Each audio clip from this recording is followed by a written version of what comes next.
Hello అందరికీ. Big boss 8 promo 2 release అయింది కదండి. దాని గురించి రివ్యూ ఇవ్వడానికి వచ్చేసాను. 24/7 చూడాలి, ప్లస్ ఈ ప్రోమోని కొంచెం ఇంటర్ కనెక్ట్ చేసి కరెక్ట్గా చెప్పాలి కాబట్టి అప్లోడ్ చేయడం కొంచెం లేట్ అవుతుంది, బట్ కంపల్సరీ వస్తుంది.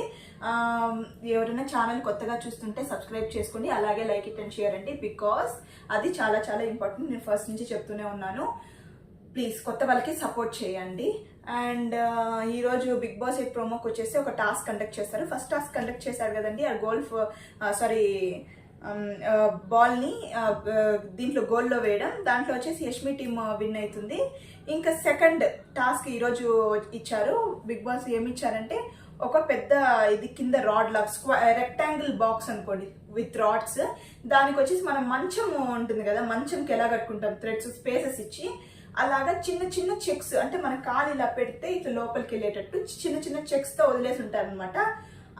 ఈ కింద ఉంది కదండి రెక్టాంగిల్, దీనికి వచ్చేసి 2 రాడ్స్ ఇలా వచ్చి ఉంటుంది పైన జాయింట్ గా.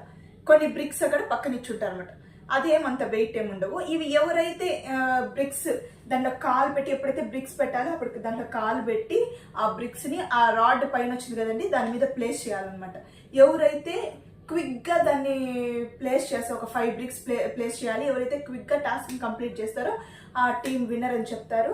అప్పుడు వచ్చేసి ఇంకా మనం చెప్పనవసరం లేదు, సంచాలకుగా నిఖిల్ గారు ఉంటారు. అండ్ స్ట్రాటజీ అని ఒక పనికిమాలిన స్ట్రాటజీ అయితే స్టార్ట్ చేస్తారు ఎవరు, మన పృథ్వీ గారు. ఏం చేస్తారు, పెట్టినప్పుడు పోయేసి దాన్ని ఊపేస్తారు. అది కొంచెం ఊగినా కూడా ఆ పైన నిలబెట్టిన బ్రిక్స్ అంత వెయిట్ ఉండకపోతే అది ఆటోమేటిక్గా కింద పడిపోతుంది. అది ఏం స్ట్రాటజీనో నాకైతే అర్థం కాలేదు. ఎందుకంటే ఊపితే ఏదైనా పడిపోతుంది కదా. ఒక స్ట్రాటజీ అంటే ఏంటి, ఆపోజిట్ పర్సన్ కి హర్ట్ అవ్వకూడదు. హర్ట్ అవడంటే మీరు ఇలాంటి దిక్కుమాల స్ట్రాటజీ యూజ్ చేసి మేము కూడా చేయగలం అనే ఇది రాకూడదు. స్ట్రాటజీ అంటేనే బ్రెయిన్ థింకింగ్ అనమాట. నువ్వు పోయేసి ఊంచితే అంటే ఎవరు వచ్చి ఊంచినా కూడా అవి కింద పడిపోతాయి అనమాట.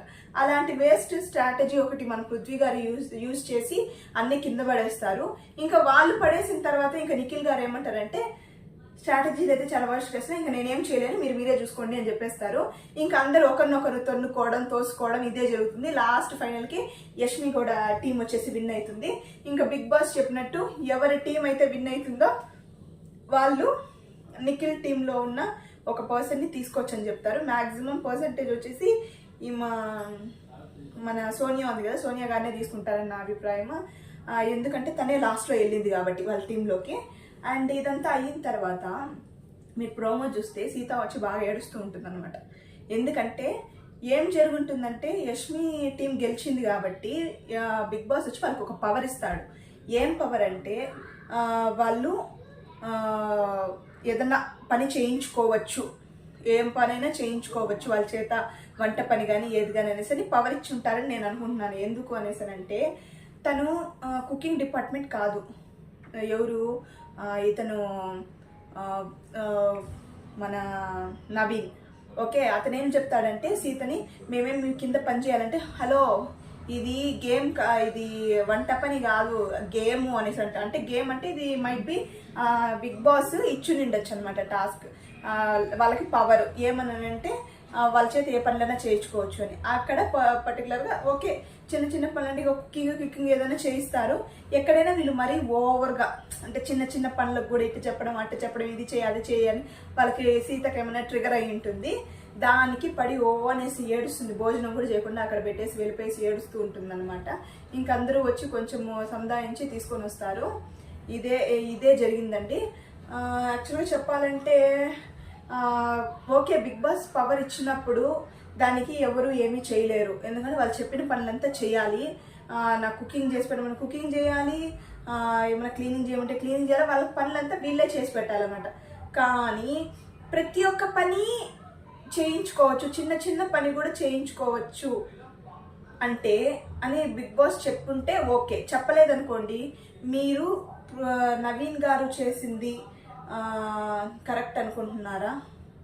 నాకైతే ఎక్కడో కొంచెము ఇదిగా ఉందన్నమాట. ఎందుకంటే మరి చిన్న చిన్న పనులకు కూడా డస్ట్బిన్లో పడింది, ఆడతండి ఈడతండి అని ప్రతి ఒక్కటి చిన్న చిన్న విషయాలకు కూడా తను వచ్చి అడగడం, చేయమని చెప్పడం, అది తనకే కాదు ఎవరికైనా విసుకొస్తుంది అనమాట. టాస్క్ లాగా చూసి ఎంజాయ్ చేస్తే పోతుంది కదా. ప్రతి ఒక్కదాన్ని మరీ ఓవర్గా తీసుకునేసి అప్పుడే కన్నింగ్, వాళ్ళల్లో ఉండే కన్నింగ్ మొత్తం బయటకు వస్తుంది అనమాట. ఎలాగ ఆపోజిట్ పర్సన్ విసిగించడం అనేసి మొత్తం ఫుల్ కన్నింగ్ అంతా వస్తుంది. దీనివల్లే ఓటింగ్ అనేది, వీళ్ళు నామినేషన్స్లో ఓటింగ్కి వచ్చినప్పుడు ఇలాగ ఓట్స్ వచ్చేసి కొంతమందికి తగ్గడం, కొంతమంది పెరగడం దీనివల్లనే బేస్ అవుతుంది క్యారెక్టర్. మనం ఒక టాస్క్ ఆడినప్పుడు వాళ్ళకి ఒకవేళ గెలిస్తే ఎలా ఉంటుంది, వాళ్ళ బిహేవియర్, గెలవకపోతే ఎలా ఉంటుంది, ఒకవేళ పెద్ద పవర్ వస్తే ఎలా ఉంటుంది, పవర్ రాకపోతే ఎలా ఉంటుంది, ఈ గేమ్లో ఇది బేస్ చేసుకొని వీళ్ళ క్యారెక్టర్ ఏంటని ఆడియన్స్కి క్లియర్గా తెలుస్తుంది అనమాట. దీంట్లో బిగ్ బాస్ గారు వాళ్ళకి పవర్ ఇచ్చారు కదండి. ఈ పవర్ వల్ల అభయ్ నవీన్ గారు సీతకు చేసింది మీరు కరెక్ట్ అనుకుంటున్నారా? నేనైతే నాకు అంత కరెక్ట్ కాదు అనిపిస్తుంది అనమాట. ఎందుకంటే మరి అన్ని పనులు అంటే చిన్న పనులకు కూడా ఎవరికన్నా ఇదవుతుంది కదా. సీత కూడా అదే చెప్తుంది అనమాట. మీరు ఎంజాయ్ చేయండి టాస్క్ అని, ఎందుకు ఇతరులు ఆపోజిట్ పర్సన్ బాధపడేటట్లు మీరు ఎందుకు చేస్తున్నారని పాపం ఏడుస్తూ ఉంటుంది. నైట్ అయినా కూడా పాపం ఆ ప్రోమోలో చూసారంటే నైట్ అయినా కూడా అదే చెప్తూ ఉంటుంది అనమాట. ఎందుకు వీళ్ళు ఇలా చేస్తున్నారు, ఎందుకు అలా చేస్తున్నారని పాపం అదే చెప్పి బాధపడుతూ ఉంటుంది అనమాట. చూసారు కదండి ప్రోమో రివ్యూ. ఇలాగే కొత్త ప్రోమోస్ వచ్చినప్పుడు, రిలీజ్ అయినప్పుడు అండ్ ఎపిసోడ్ ప్రోమోస్ కానీ రివ్యూస్ కానీ అన్నీ అప్ టు డేట్ వీడియో చేస్తూనే ఉంటానండి. కాకపోతే ఒక్కటి, మీ సపోర్ట్ అయితే కావాలి, చాలా కావాలి. కొత్త వాళ్ళని ఎంకరేజ్ చేయండి ప్లీజ్. నేను ఇది బిగ్ బాస్ రివ్యూ చేద్దామని నేను మనసులో కొంచెం గట్టిగా అనుకొని చేస్తున్నాను.